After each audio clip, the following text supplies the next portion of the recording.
Hello and welcome to Morning Brew on Labour Social. I'm really sorry about that. We had some technical gremlins, i.e. I literally didn't plug in my mic. And then when I did plug it in, I plugged it into the wrong USB socket on the front of the PC. Sorry about that. I'm back. Hello. It is Monday the 17th of July 2023. I hope you can all hear me now. Oh my word. Oh my days. Right. Okay, let's just get straight into it because I'm 6 minutes late, which is just disgraceful. I will try and go a little bit over time to make up for it. Yep, sound, says Richard Brophy. Use F11, says Cameron. There's no cable. It's not going to work, is it? Am I alone in thinking that the start of the music sounds like the first bit and nothing compares to you?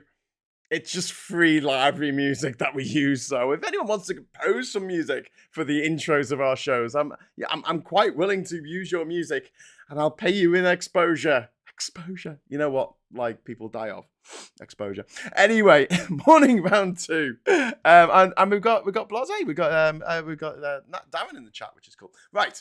First things first. Let's address the monkey with the symbols in the attic. That is the Express newspaper. This was the cover. This is not a mock-up. This is actually the genuine cover of the Express newspaper yesterday. This is just something else. This is remarkable. 12 trillion Brexit trade boost. And they've got a picture of Felicity Kendall and Caring Kate, apparently. This is Gammontopia. You know, this is like this is the ambrosia, the food of the god, the food of the gammon, the food of the gammon. 12 trillion Brexit trade boost. Britain joins top table as we sign lucrative deal with vast block, which let's do some sums here. Oh, God, this is the intro again. I'm just not having a good day today. Let's do some sums here. Yeah. So 12 trillion. How did you work that number out? Well, we added together the GDP of all the countries that we're going to be trading with a little bit more easily than we were. It's like, okay, does that mean they're going to give us 12 trillion pounds? No, but we'll have access to GDP. Okay, how much is the EU worth? The EU. Come on, let's look it up. GDP of EU. I'm just typing it into my computer now. What does this say? What does this say? I don't know if this will come up correctly on here, but we will try. There you go. Oh, I need to move it over slightly. Just give me a second. I'll move over. There you go. Look at that. What's that? Around 16.6 trillion. So the EU was worth more. And they're really pushing this idea that we've now got access to 500 million customers on the other side of the world. But when they refer to the EU, they talk about 500 million people in the EU.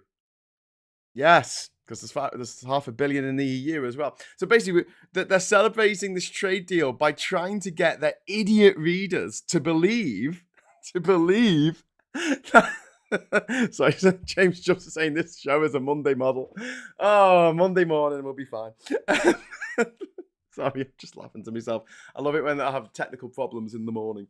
I sit down and think I'm all sorted, and I'm absolutely not. So yeah, they've taken the GDP of all the countries that these 11 countries in the Pacific Ocean, including places like Brunei. They're not going to buy any of our stuff. They're just not going to buy any of our stuff. 20% of our food and drink export by value is Scotch whiskey. Brunei is a dry country. Like, they're not going to buy any whiskey from us. And even if they did, it's a tiny country. It's tiny. Its population is just teeny.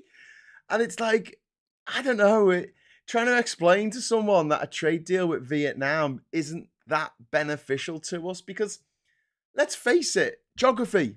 That old bugbear, geography. I know a bit about geography. I might have mentioned it. But like the idea, the logistics behind trading with Vietnam, which has a border with China. It has a border with China. And we're gonna sell it stuff cheaper than they can make in China somehow because the trade tariffs have come down. I don't think we're going to. They can buy stuff that they want closer to home. No one in Australia is going to buy a British car. I mean, maybe a sports car, but we don't sell many of them. I mean, it's not really GDP producing numbers. We don't really have a car industry anymore, mostly thanks to Brexit. They're going to get their cars from Japan, obviously, because it's way closer. Right-hand drive. Okay, yeah. Same with New Zealand. Like, why would you? And like for us, buying stuff from Australia and New Zealand in the middle of a climate catastrophe. Now, I'm looking at the news this morning, and obviously you got the story about the Crimean Bridge being hit. This is the bridge between Russia and occupied Crimea, the occupied zone that is Crimea. It's been occupied now for 9 years. 9 years the Russians have been there, pretending that it's theirs. It's been hit by 2 strikes, apparently. But the other stories in the news are about heat waves. Heat waves in America, heat waves in Europe, that are just killing people. Literally killing people. And Asia. And in China yesterday, they recorded the highest temperature in history in China. The highest temperature in history. And I'm going to keep doing this model that I prefer to talk about because people talk about 1.5 degree of warming, which is what we're going to see this year, above pre-industrial revolution norms. 1.5 degree of heating does not sound like that much. It just sounds like something, you turn your thermometer up a little bit and it's a little tiny bit warmer, The reality is, spread out over the size of this entire planet, 1.5 degree of warming equates to over 25 billion nuclear explosions. The heat from 25 billion nuclear explosions. This is the equivalent of an explosion going off every second, of every minute, of every hour, of every day, of every week, of every month, of every year, of every decade, of every century for over 800 years. A nuclear bomb blast every second going off. Bang.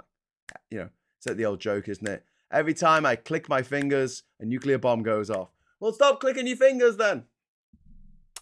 But we've got to talk about this. We've got to understand just how catastrophic what we've done to the planet is. And I'm going to criticize the scientists for a moment. I don't normally do this because I, have a lot of affection for science. My partner is a physics PhD, and I'm an armchair. I'm fascinated by science. I'm not an armchair philosopher. I'm more of an armchair natural philosopher. I like to sit there and learn stuff about science, even though I'm not a scientist. Never will be. But it's of interest to me, and I have a lot of respect for the brave men and women who make these incredible discoveries that make our lives so much better. However, and here's going to be my criticism, and I wanted to sort of caveat that as best I can first. The science community's communication is bloody awful. It is absolutely diabolical. It's worse than the Labour Party's comms strategy. That's pretty bad. And I understand why this is. The people with money are the evil people. They're the people who are running, the oil companies and things like that, and the arms manufacturers and the tobacco manufacturers and the drug dealers of the world. They're making all the money. Meanwhile, scientists live fairly modestly in comparison. I understand that. But the fact is that if one of these think tanks in Tufton Street want to get someone on a TV show, they get someone who has been trained to talk bullshit, but, trained to talk the talk, trained to debate, trained to gish gallop, trained to scare people into voting for whatever you want them to vote for, Brexit, whatever. That's the plan. That's what they have in mind when they're doing this sort of stuff.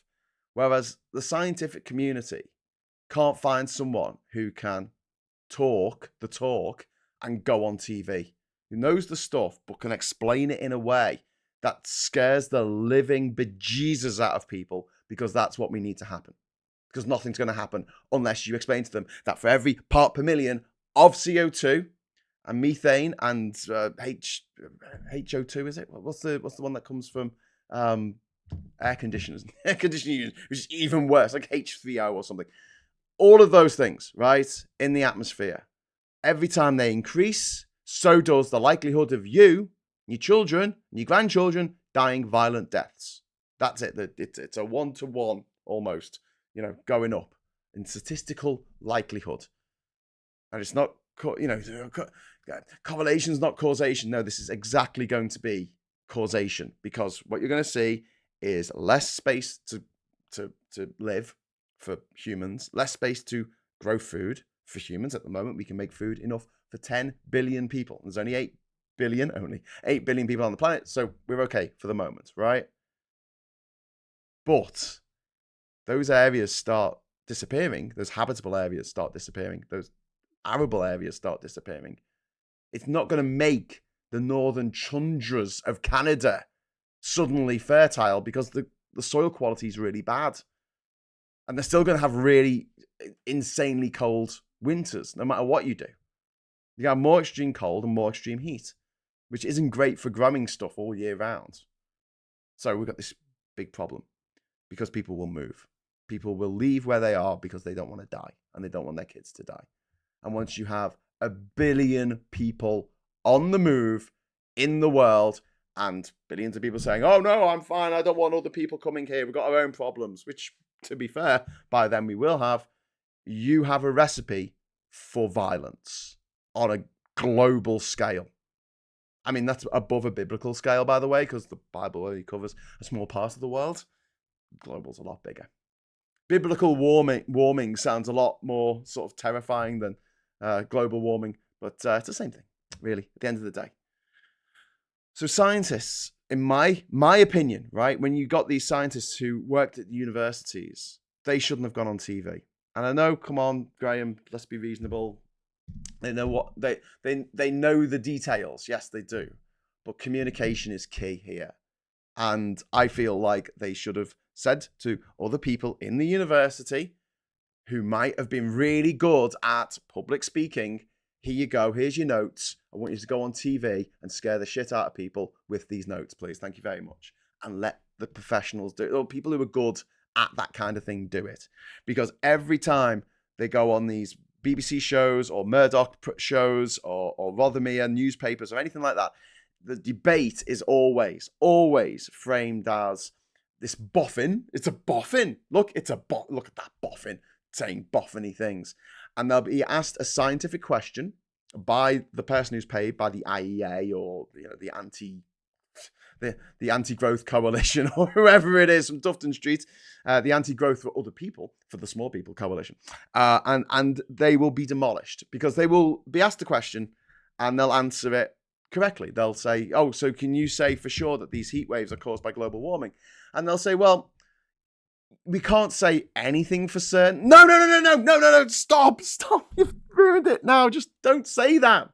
Yes, we know the scientific method cannot prove anything for absolute certain, but you're not doing a scientific experiment here. You are trying to literally get people, millions of people, to change the way they live and to demand, more importantly, that their government puts curbs on the amount of emissions that the 88 companies that produce over 80% of the world's global gases, they have to abide by within the next couple of years, as quickly as possible. When the demand is there in the public, then it'll happen.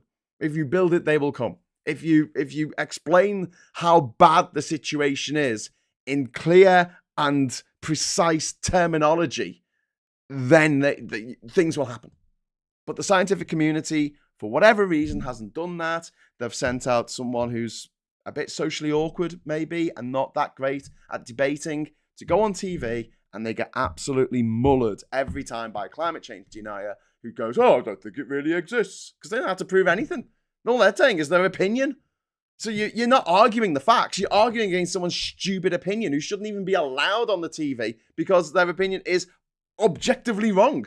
You can have your own opinion, but you can't have your own facts. And these people are saying, oh, no, it's nothing to do with global warming. It's just happenstance that we dug this carbon out the ground, put it on the ground, we burnt it, and then the gases from that burning went into the atmosphere. But I can't see how the carbon in the ground could go into the atmosphere that way. I just can't see the mechanism of how that could happen. Anyway, right. Audrey says, you haven't missed a lot, Lee. Oh, thanks a lot, Audrey. Great British Video Gamer says, it's not think tanks that use the Bible to use global warming down, because they wrongly said God will not let it happen. That's very true, actually. Yes, God will not let the same God that flooded the world with Noah and his ark. There is a sneering, arrogant attitude towards intelligence and studying. That's absolutely correct, Phonebox Chicken. God is not responsible for what humans do on Earth, says Audrey. But he did create us. You know, I mean, seriously, if I created a bunch of robots, sentient robots with AI in them, and they went around killing people, and then the people said, hey, Graham, why did you manufacture these death bots? I'll say, well, I'm not responsible. You know, I gave them free will. Well, some kind of approximation of free will. It's their choice, isn't it, at the end of the day, to, you know, go on a death rampage. Then again, if I was a mad scientist who invented like an android and I set it to worship me 5 times a day, so people come around to my house and they're, what's your robot doing? I'm like, oh, it's on its knees worshipping me. They'll be like, okay, Graham, like backing away slowly. That's a bit of a weird thing to do. Just saying. Right, anyway, we're not going down that route. Skylar says, scientists must take a lot of responsibility for the more destructive inventions and detaching themselves from moral responsibility. Historically, they need to emphasize we are in self-destruct mode. Yeah, I mean, I think that with science, it's a two-edged sword, isn't it? Because if you develop a new way of helping people use sonar to map the sea or something, then oil companies can use that same technology to look for oil under the sea, etc. So, I mean, yeah, and obviously we've got Oppenheimer coming out at the weekend, which is about the guy who helped design the nuclear bomb, under which the shadow of which we lived for many, many years. I don't think it's such a big issue now. I think at the beginning of the Ukraine war, there were a few people who were worried about Russia's potential for just blowing the world up. But given the state of the military and how much their military seems to be in absolute disrepair, and the amount of upkeep that these nuclear weapons require, I'm a little less concerned now than I was. Audrey says, we are sleepwalking our way to disaster. You're absolutely right, Audrey. We are. Christopher Ball says, I believe you are saying here is demonstrated in the movie Don't Look Up. Yes. They should have called Don't Look Up. Do you know what they should have called it? They should have called it Don't Let the Scientists Go on the Telly. You know, yeah, if you could get someone who's effectively someone like Boris Johnson, without the baggage maybe, but whatever, someone who's got that bonhomie, the sort of ability to put people at ease and get a message across, or be it in a bumbling, idiotic, annoying way, that might wind you and I up, but the vast majority of people are just getting on with their lives and they need to know this stuff. And it's not good enough to just go, oh no, we'll just send out the, you know, we'll just send out the person who's been in a room for the last 10 years looking at a screen studying this stuff. We'll put them in a TV studio against a seasoned professional debater who's paid to tell lies, paid lots of money to tell lies on the telly. The last time the Earth had no permanent ice at its poles was about 34 million years ago. 10 million years ago, after the KT extinction, the Earth rose to its highest average temperature since multi-cell life began. Paleontology, says one angry pagan. This is like, I think one angry pagan ran out of letters there because he could have had paleontology, bitch, from Breaking Bad. Yeah. Lepsham, you should see how much of a percentage of the emissions are caused by the military. That's from Jez Hunt. Yes, yeah, absolutely, mate. Oh God, I don't argue with that at all. The military, the fact that we have militaries still in this day and age is kind of depressing, but also the fact that they do create so much climate catastrophe in what they do, which is to create things that blow up and use a lot of a lot of carbon-based fuel to get around and power their rockets and tanks and jeeps and all that kind of stuff. Thomas Connolly, £1 super chat. Thank you very much. Daniel says, if someone was able to communicate these ideas so well, they wouldn't get the invite on the telly. Well, Daniel, yeah, you're right in a way. It's a bit chicken and egg, but obviously these TV programs have to have someone who is a representative of the scientific community to go on TV and explain what's really happening, which is that the world is cooking with us on board, okay? The world is getting insanely hot right now, and it's just going to get hotter and hotter and hotter, and the baby boomer generation isn't dying out fast enough for us to be able to do anything about it in time. We have a small window now. It's probably only about the next 4 or 5 years that we can actually do something. And I know all the countries in the world need to do this on a war footing. On the idea that, oh my God, we have got to stop this addiction to CO2. We have known about it, or carbon, I should say. We have known about it for decades now and done bugger all about it. In fact, we're pumping more and more emissions into the atmosphere than ever before. Great, well done. Even though the alternatives are cheaper. This scumbag Tory government that's in charge right now, and I'm going to get wound up now, they still have a ban on onshore wind farms in England. A ban on onshore wind farms because the gammon say it looks a bit ugly. Oh, bugger off, gammon. We've got a planet that we need to, I don't know, live on in 100 years' time. But here's the fact. Here's the horrible, uncomfortable fact.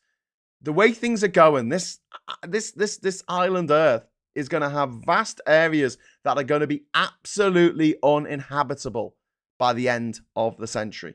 And if you've got children now, there's a good chance they might still be alive by the end of the century. Their children will be. Their grandchildren will definitely be. Depending on how it all goes down. We've got a good thing going here on this planet, and we are messing it up eyes wide open, which is a disgrace. Simon, thank you very much for the £10 super chat. Later to this conversation, but have you seen the sea temperature map around Florida? It's so high they went beyond the standard color coding they had. This could be devastating in the hurricane season. So yeah, I've not seen that map. The map I saw yesterday was of China with this the hottest temperature that's ever been recorded in China. And you're right, it's more extreme weather. It's more extreme weather all over the world. As a result, we've got flooding that are killing people in South Korea. We've got forest fires going on. I mean, the forest fires we had in Canada, that was a couple of months ago. We haven't even reached the height of summer, really. I mean, it's going to be August. It's going to be a couple of weeks' time. We might be seeing temperatures in the over 50 degrees. Over 50 goddamn degrees. Humans can't live in that. You die. It's as simple as that. You've got air conditioning? No? Okay, well, you die. I have no idea what I protest about, Paul. Mostly Tories. Yeah, that's mostly what I protest about as well. We've known about the effects of CO2 for over 100 years. That's a very good point by John Clement. And also, we've had the technology for electric cars for over 120 years. We invented the electric car before we invented the bloody internal combustion engine. And still, yeah, we have people going, oh, well, electric cars, they're very heavy. Okay. So, they'll wreck the roads faster. All right. Fine. They're expensive. Okay. Yeah, I know. I would like to see some money towards them, but if it's a large scale, people like moving away from the internal combustion engine and buying electric cars, then great. I know that's not the perfect solution. The perfect solution has to have really, really good public transport. We don't because of successive governments that make money through privatisation. Don't forget, if you're an MP, a Tory MP, or a Labour MP, or any kind of MP, right, and you're in power, usually the Tories, 3 times out of 5, it's the Tories. So you're the Tories, you're in power, and you have a company that's run by, or an organisation that's run by the government. When you stop being a MP, you can't make any money out of that. But if you privatise the telecoms, the electricity, the water, the air, whatever, then you get to sit on the board of directors after you've stopped being an MP. I mean, you've got to wait a couple of years. That's why Ben Wallace has decided to back heel being defence minister. He's not defence minister, is he? What's Ben Wallace's actual title? He's in government, and he's decided to leave. Why has he decided to leave? Well, because it's a 2-year window in which he's not really supposed to get a job in the private sector for one of the companies that he's probably helped. So being in defence, I guess he'll get a job with the warmongers on their board of warmongering. But any company that makes a profit is attractive to corrupt MPs to put them in charge. So it's like, yeah, we'll make everything private, and then we can get more money out of it because we're selfish little gobshites and we don't care about the future of the planet. It's Tory party. There you go. I don't even care much anymore if humans drive ourselves to extinction. My biggest grief is how many species we take with us that have no choice in the matter. 31 Blaze. Exactly. I mean, we are at a point of mass extinction that we haven't seen for millions of years. What was the last mass extinction? Was it the KT event? Was that 65 million years ago when the dinosaurs got wiped out? I'm sure there was a bit of a mass extinction 10,000 years ago when the Ice Age ended, because lots of animals that survived in the ice would have been wiped out, but I don't know if it was on the same level as what we're doing now. We're polluting the atmosphere, we're polluting the seas with plastic, we're polluting the rivers with shit, we're just polluting everything. We're going around destroying the house in which we live, like some horrible, horrible tenants who, just don't care and just rip everything out because it's not their house. I have a little bit of sympathy for that, but in this case, it is our house. It's our shared house. We all live here. Electric cars aren't a solution for anything. We just started to produce steel using hydrogen instead of carbon. Consumptions is the problem. Well, the electric cars Electric cars are a solution to the fact that at the moment we have a massive oil industry that's fighting against climate change tooth and nail, paying people like Loser Fox to put out tweets on that hell site that no one uses anymore saying climate change isn't real. They're getting paid for that. They must be getting paid for that. If they're not getting paid for that, they're really stupid because they could be getting paid for that. But we need to knacker the oil companies. How do we knacker the oil companies? Well, we stop people using so much gasoline, so much petrol, so much diesel. I mean, that seems like a no-brainer to me. Like, that takes power away from the oil companies, who are the biggest driver of climate change and the biggest denier of climate change. And they're pretending to be your friend. You know that BP changed its name to Beyond Petroleum in what was it, 1990? Does someone want to look this up? What year did BP change from British Petroleum to Beyond Petroleum? I think it was 30 years ago.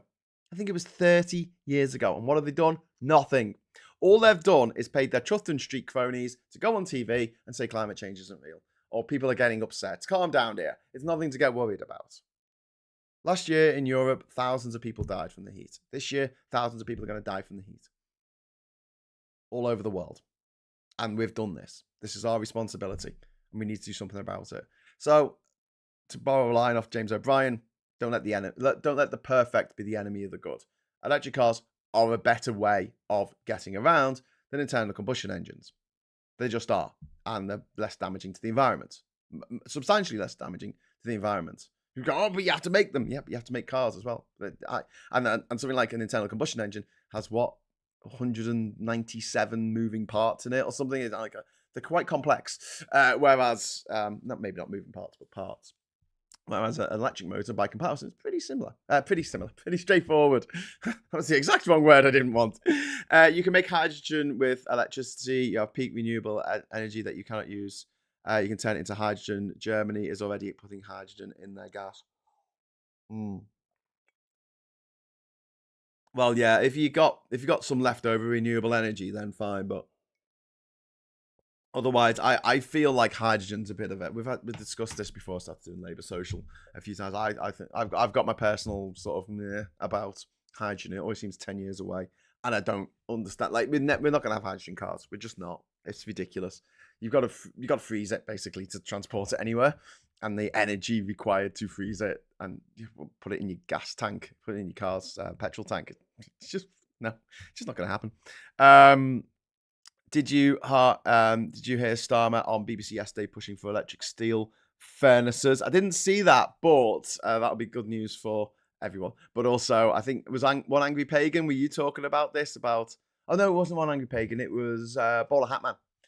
Yeah, Ollie Bowler Hatman. He's all over that. He wants electric steel production, which could change everything in terms of steel production in the UK. It's a multi-pronged approach which is required. Yes, Phil. Hydrogen power in farming machinery will be very useful. Probably more suitable than electric power for that use. Like I say, you've got to freeze it. You've got to, because hydrogen takes up so much space. It's a gas. To get it down to a liquid state or compress it, you've got to cool it down a lot, and cooling requires energy. So I think the hydrogen thing's a bit of A bit of a one of them. Suddenly, the right wing have become informed on mining and demand action. Breaking news. Did they want stuff? What? Meanwhile, in the year 4004, remnants of a civilization have been discovered. Oh, look at this. Some kind of data collection device. The only thing on it is some alien called Graham. Well, the oil companies are a social system. They can be dealt with politically. Yes, they can. Yes, they absolutely can. The steel and concrete industries have a massive CO2 footprint. Exactly. Construction. Oh, don't get me started on construction. I keep making this joke about AI and people going, but the reason why AI is so bad is it doesn't understand the context. And I'm like, what? Like modern architecture?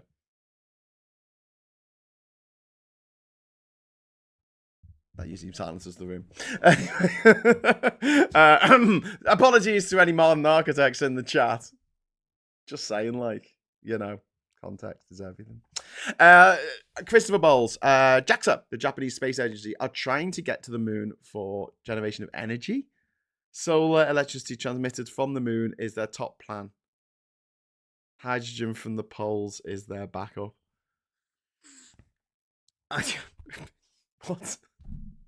We'll make hydrogen from the moon. All right, mate. I just no offense to the Japanese JAXA, but no, we've got simpler, more cost-effective ways of making energy here, right now, on this planet. But the Tories have a moratorium on onshore wind farms in England, right now. That's something that we can get rid of tomorrow if we just get rid of the Tories. Humans are good at adaptation. Our species ingenious. What we really need to shake off this stagnation disruptively if need be. Oil companies want renewables to be more profitable. They aren't happy to invest unless they gain. That's from Irene. It's true. I mean, look, the fact that our government still invests in oil. They've invested in these new oil fields in the North Sea. They're still investing in fossil fuels at a time they have a ban on onshore wind farms. But these are the people who gave us this 12 trillion Brexit trade boost. I just can't stop laughing at this. Do you know what I mean? It's just so ridiculous on every way that you could imagine.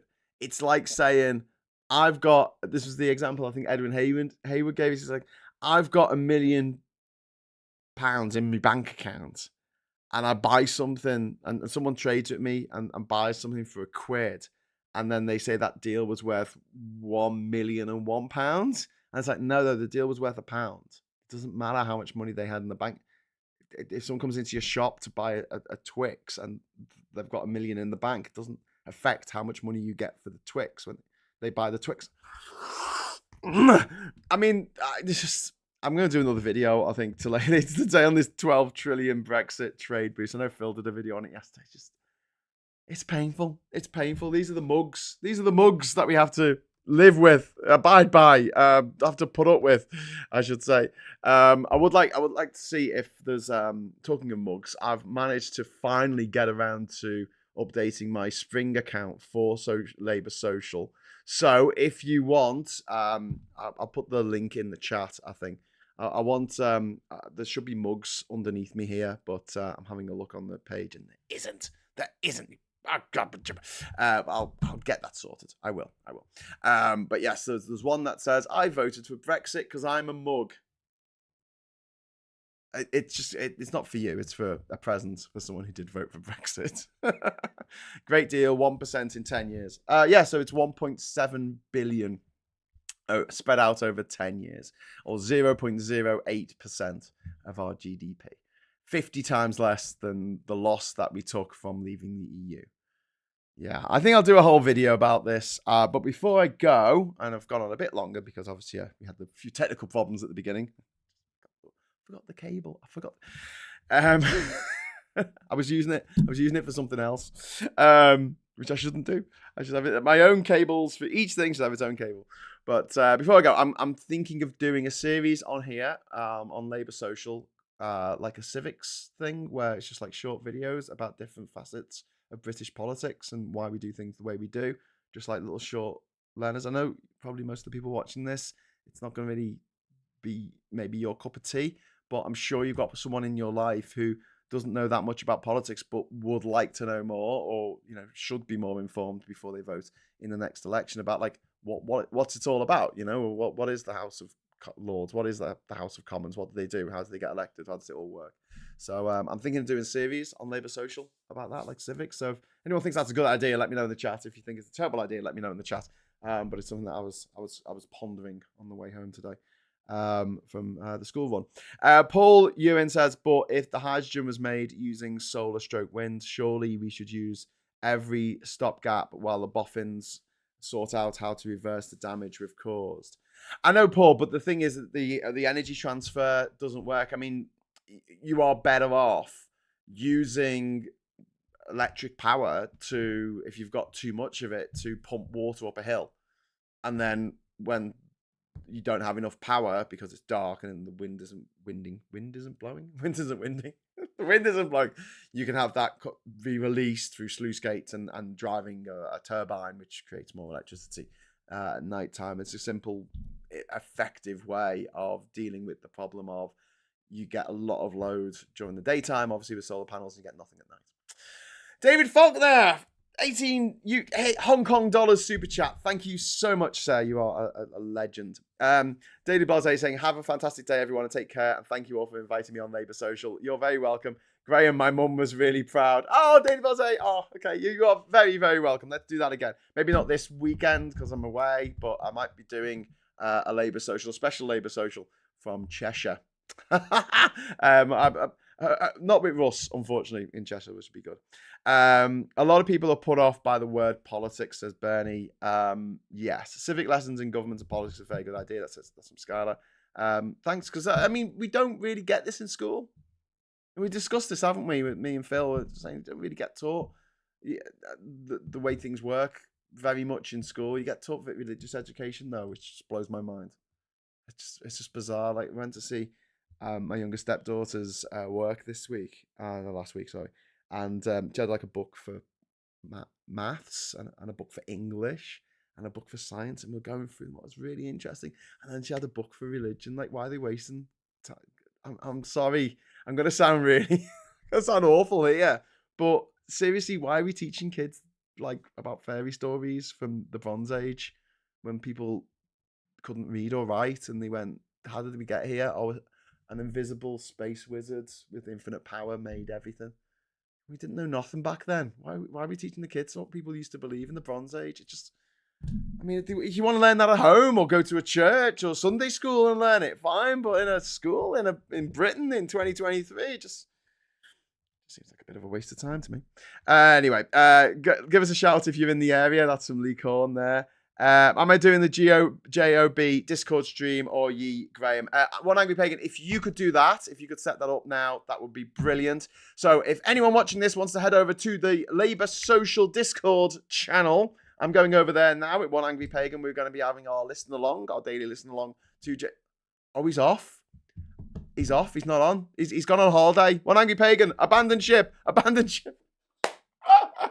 I guess it's going to be David Lammy then, I guess. Well, let's go over there anyway. If you are a YouTube member or a patron of this channel, or of Graham David Hughes when it was the old channel, you should have access. If you don't have access, please get in touch with me and say, Graham, I haven't got access. If you go to grahamdavidhughes.com, there's at the bottom of the page, there's a contact box. Just give me a little shout there, and I'll sort that out for you. Or send a message through YouTube or through Patreon. Right. Jez Hunt says it's good to learn about religion in the same way it's good to learn about history or geography or maths. I don't agree. It's fairy tales. It's like having a lesson on fairy tales. Okay, I can understand that within the context of English. And maybe you could do a little bit in geography about the Holy Land and places where things happened, Mount Ararat and Mount Sinai and the pyramids. And fine, but having its own bespoke lessons when we don't learn about politics, we don't learn about civics, we don't learn how to write a check. Not that anyone writes a check these days, but you know what I mean. The UK has never been a Christian country, more like Stockholm Syndrome for the masses, says Nick in Diff. Who's going to get the last word in this? Because it is 14 minutes past 10 and I've really got to wrap up. Although it's really lovely talking to you, and I feel like there's so much more to say about this, but keep cool, as best you can. And until next time, thank you all for watching and for the super chats and the wonderful discussion that we've been having. And yeah, until next time, I'll say hello, good evening, welcome, and goodbye.